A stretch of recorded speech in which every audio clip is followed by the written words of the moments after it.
This week's Martha's Collection feature had a note attached to it saying it was worn for graduation from high school in 1916 by LCN.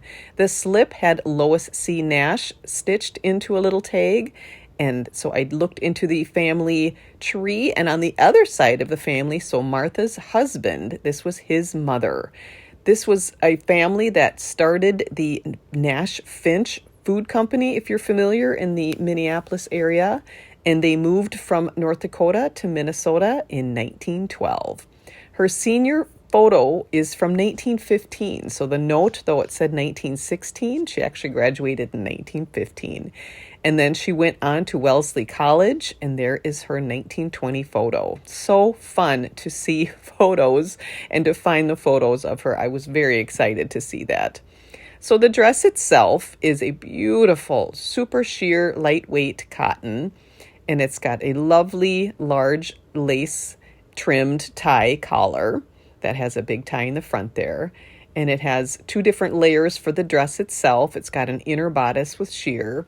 And the dress, as found, did have a separate underdress or slip.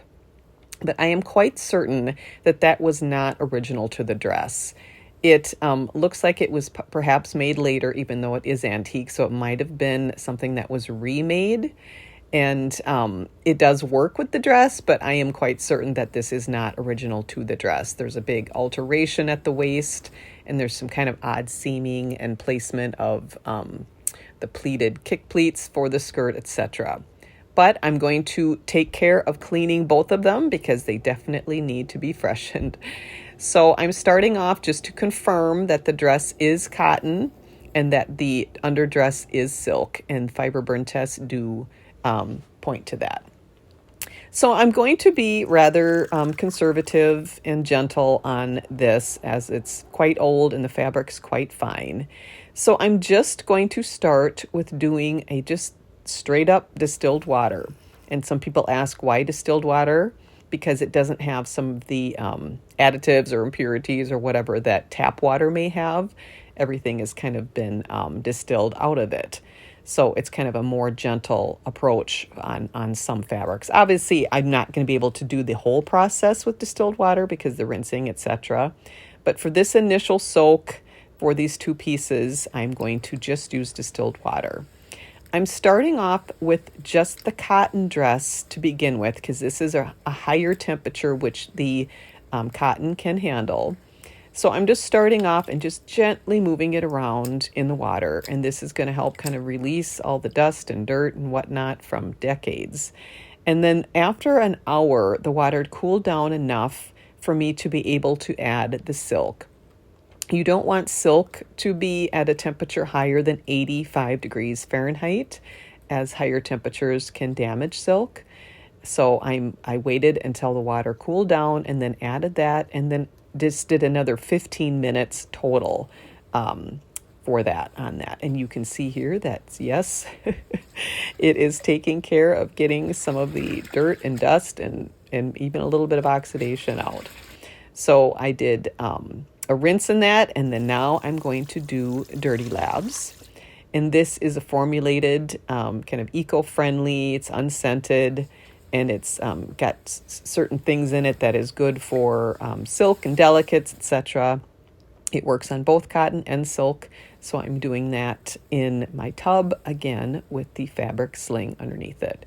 And just going up and down again, and then kind of moved it back and forth in the water. And then again, this is just a brief soak. And you can see there's some more dirty water. So I'm feeling better about the dress in this slip being cleaner now. And then rinsing in cool water a couple times. And then I'm going to move it later to my handy dandy mesh rack that I can do above the tub.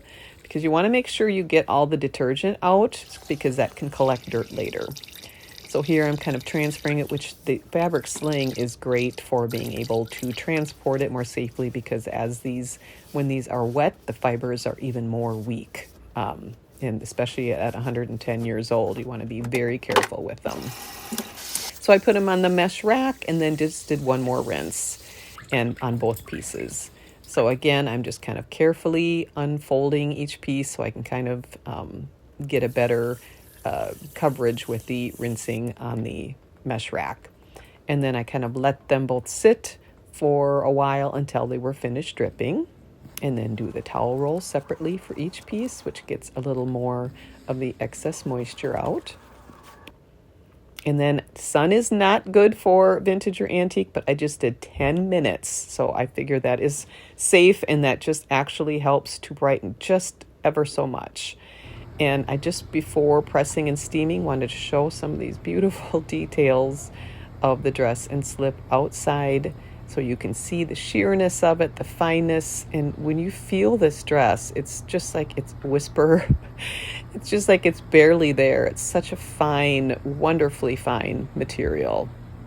And there you can see some of the little embroidered details here and there on the dress, and you can see the sheerness of it and that inside bodice that is there. So now on the slip, since that's silk and a very lightweight, I'm just going to steam this. And you can see there are some of those pleats that were worked in. And then the dress itself with the cotton, I didn't even use steam. I didn't use starch. I just literally used the iron, and it pressed beautifully. This was very satisfying to do. So here is the after. The slip still is more oxidized and yellowed, but it did clean nicely. And there you can kind of get some shots of what that looks like. So the dress is not a pure bright white, as it probably was a much whiter shade, but it definitely cleaned up nicely. And there are still some holes, of course, that remain in the dress. But look at how beautiful and classic this dress is 110 years later, after Lois wore it for her graduation.